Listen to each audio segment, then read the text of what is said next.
Intermittent fasting. It's a really hot topic right now, and we're going to talk about it today. I'm Dr. Carrie Lam. This is Dr. Michael Lam, and we're going to talk about how intermittent fasting can affect people with adrenal fatigue. So, what are some different ways of fasting? Some people, intermittent fasting to them is where they fast for 16 to 18 hours and then they eat 2 meals with breakfast and lunch within 6 hours. Other people eat regularly for 5 days and they fast for 2 days, and that's another way of fasting. And then there are even more extreme ways of fasting, like people go to centers and they actually fast for 10 days, 20 days, even 40 days.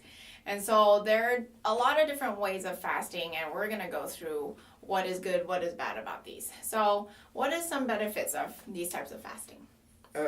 Fasting is a mechanism where we deprive the body of nutrients, but in essence, it's not about depriving only, because if you do have a reserve and you don't put in extra food, you run on your reserves. So that portion is actually good because you are not putting food in, you are allowing the body to rest, you're allowing the liver to be working less hard, and you're using the reserve up, okay? So that is the benefit. And in that process, when you are metabolically less intense with food, your insulin resistance get better, your growth hormone output improve. So people who are able and is able to do proper fasting can have major benefits. See? Now, it goes well beyond just the metabolic pathways. But then, as you fast more, some people do regular fasting, some people do intermittent fasting. Everyone is different. So you want to be very careful not to just lump everything into one group, because they all have different metabolic consequences. Mm-hmm. Like, let's say intermittent fasting, they say that the body starts burning fat around 16 to 18 hours, and that's the reason why you would fast for the 16 hours and then eat. And then when you eat, you try not to have high carb diet. You want like a more fatty food, so you would be burning fat instead of the sugar that your body really wants usually. Yeah. Not only that, in adrenal fatigue, you want to have fat replacement because fat is a critical building block for hormones such as estrogen, testosterone, progesterone. So having the right quantity and proportion of fat is very, very important. Mm-hmm. Yeah, and there are some centers that do long-term fasting, but it's very important to, make sure you get checked, because if you fast too much, you can go into ketosis. And that's one of the dangerous issues. Now, the word ketosis and ketogenic diet has been thrown around a lot.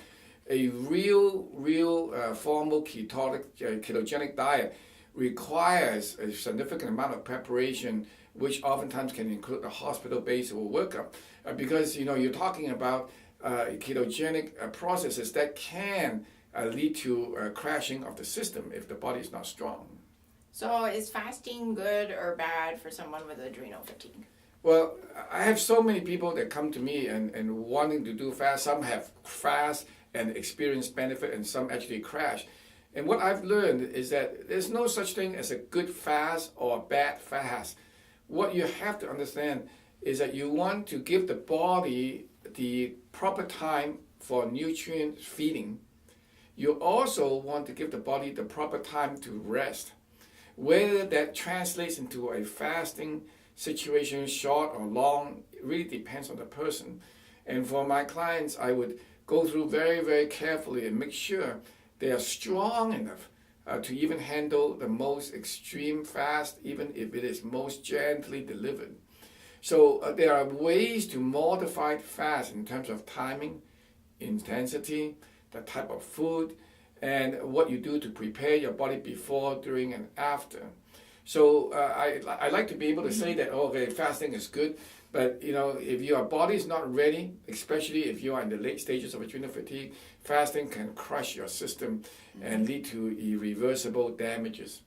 At the same time, if your body is strong, we don't also want to be too aggressive and causes relapses of the adrenal weakness. So it's a matter of titrating properly And unfortunately, everybody's different because everybody's way of processing protein, carbohydrates, and fat is different. Some people, they can do more, while the same program for another person can actually not be desirable. Yeah, right. And then the fasting itself, there's a lot of ways to do it, and you should do it under supervision and not just do it by yourself if you don't know what you're doing. Yeah, if you're not sure, the best is to not to do it, or if you really want to embark on something, is to do it very, very gentle. Most people may not realize that even drinking water with a little bit of lemon, on not necessarily 100% fasting, but more of a clean diet is already a form of very gentle fasting process. And how does fasting kind of work on that detox pathway that we keep talking about? That the fasting affects your detox, and sometimes adrenal fatigue people are unable to detox very well. Well, your body goes through a 3 meal a day or 5 meal a day process. It's almost like you're in the kitchen. If you prepare a lot of food quite often, then you're going to have more garbage in your garbage can. But when you fast, you are basically not cooking. So when you are cooking less, you have less garbage. And therefore, the garbage can takes longer time to fill up. So therefore, you don't have to have the garbage man come so frequently, and the body takes a break. So it's not only about the liver or the kidneys taking a break, it's the metabolites themselves, whatever is the residual in there, get pushed out of the system on a timely basis. But again, if you're not careful, you can get into what we call a detoxification reaction when you fast. So it's a lot more trickier than one thing if one is in a adrenal fatigue situation. Now, if you are healthy, then it's a totally different ballgame, you see what I'm saying? So we hope we answered your questions about fasting, and we're here from Dr. Carrie Lam, Dr. Michael Lam, and we're here to empower you on your journey to health.